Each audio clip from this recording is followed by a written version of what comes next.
दोस्तों, पुष्पा भाऊ की कहानी शीशाचलम के जंगलों से शुरू होकर जापान के पोर्ट तक पहुंच गई है। लेकिन पुष्पा जापान सिर्फ अपने माल का पैसा वापस लेने के लिए ही नहीं गया है। पुष्पा जापान अपना बदला पूरा करने के लिए गया है। असल में उस दिन जब पुष्पा अपनी भतीजी की शादी में पूरे परिवार के साथ खुश था, तभी वहां किसी ने बॉम्ब ब्लास्ट कर दिया। उस बॉम्ब ब्लास्ट में पुष्पा तो बच गया, लेकिन पुष्पा की मां और पुष्पा का बड़ा भाई मोहन मुलट्टी मारा गया। उस बॉम्ब ब्लास्ट में पुष्पा की भतीजी और उसका पति भी मर जाते हैं। अब पुष्पा के परिवार में श्रीवल्ली, उसका होने वाला बच्चा, दोस्त केशव और दूसरा सौतेला भाई जिंदा बच गए थे। जब पुष्पा को पता चला कि वो बॉम्ब ब्लास्ट करवाने वाला मिनिस्टर प्रताप रेड्डी का आदमी था। असल में पुष्पा ने अपनी भतीजी को बचाने के लिए मिनिस्टर के जिस रिश्तेदार सुब्बा रेड्डी और उसके बेटे बुग्गा को मार दिया था, वो बॉम्ब ब्लास्ट करने वाला उस सुब्बा रेड्डी का बड़ा बेटा यानी कि बुग्गा का बड़ा भाई नागा रेड्डी था, जो अपने पिता और भाई की मौत का बदला लेने जापान से इंडिया आ गया है। पुष्पा घायल शेर की तरह मिनिस्टर प्रताप रेड्डी के घर पहुंच जाता है और एमएलए सिद्धप्पा नायडू के सामने पुष्पा सेंट्रल मिनिस्टर प्रताप रेड्डी को मार देता है। तभी वहां पुलिस आ जाती है और पुष्पा राज को गिरफ्तार कर लिया जाता है। पुष्पा राज अभी भी अपना बदला पूरा नहीं कर पाया था, क्योंकि बॉम्ब ब्लास्ट करने वाला नागा रेड्डी अभी भी जिंदा है। इसलिए पुष्पा घायल शेर की तरह जेल में और खूंखार बनता जा रहा था। पुष्पा अब नागा रेड्डी, जो बॉम्ब ब्लास्ट करके जापान वापस भाग गया है, को मारना चाहता है। एक दिन पुष्पा जेल तोड़कर जेल से भाग जाता है।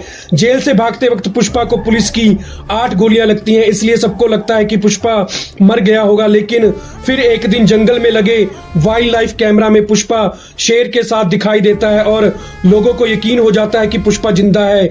लोगों में खुशी की लहर दौड़ जाती है और पुलिस फिर से पुष्पा को गिरफ्तार करने के लिए शीशाचलम के जंगलों में पहुंच जाते हैं, लेकिन पुलिस को पुष्पा नहीं मिलता। इधर जंगल में आईपीएस भंवर सिंह शेखावत, जिसको पुष्पा पार्ट 2 में आग में जलते हुए दिखाया गया था, लेकिन उसकी लाश नहीं दिखाई दी थी, वो जिंदा बच गया और वो जंगल में पुष्पा को ढूंढ लेता है। अब आईपीएस भंवर सिंह शेखावत और पुष्पा राज के बीच फाइट शुरू हो जाती है और फिर दोनों पुरानी दुश्मनी को भूलकर दोस्त बन जाते हैं।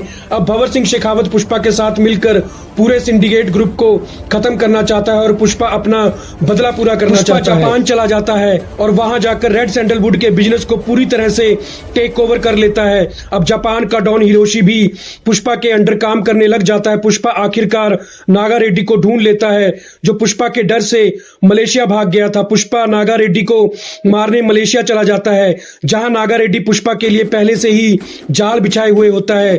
पुष्पा अकेले ही एक एक करके नागा रेड्डी के सारे आदमियों को मार देता है और लास्ट में नागा रेड्डी को मारकर पुष्पा अपनी मां, भाई और भतीजी की मौत का बदला ले लेता है। इधर इंडिया में भंवर सिंह शेखावत ने पुष्पा राज के लिए पहले से ही सिंडिकेट ग्रुप को खत्म करने की तैयारी कर ली होती है। अब पुष्पा इंडिया वापस आ जाता है। जॉली रेड्डी, जो हमको पुष्पा 2 के लास्ट सीन में दिखाया गया था, अब ठीक हो चुका है।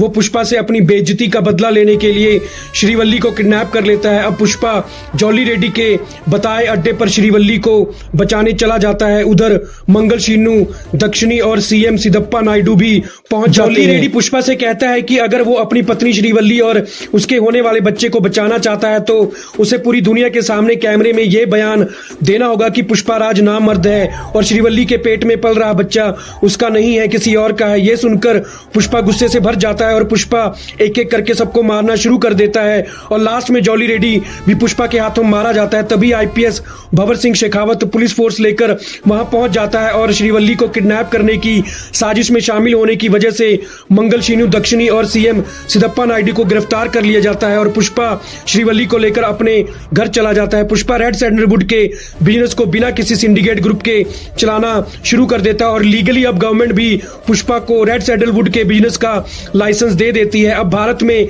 लाल चंदन की तस्करी हमेशा के लिए बंद हो जाती है। तो दोस्तों, हमारी आज की वीडियो को पूरा देखने के लिए आपका थैंक्स।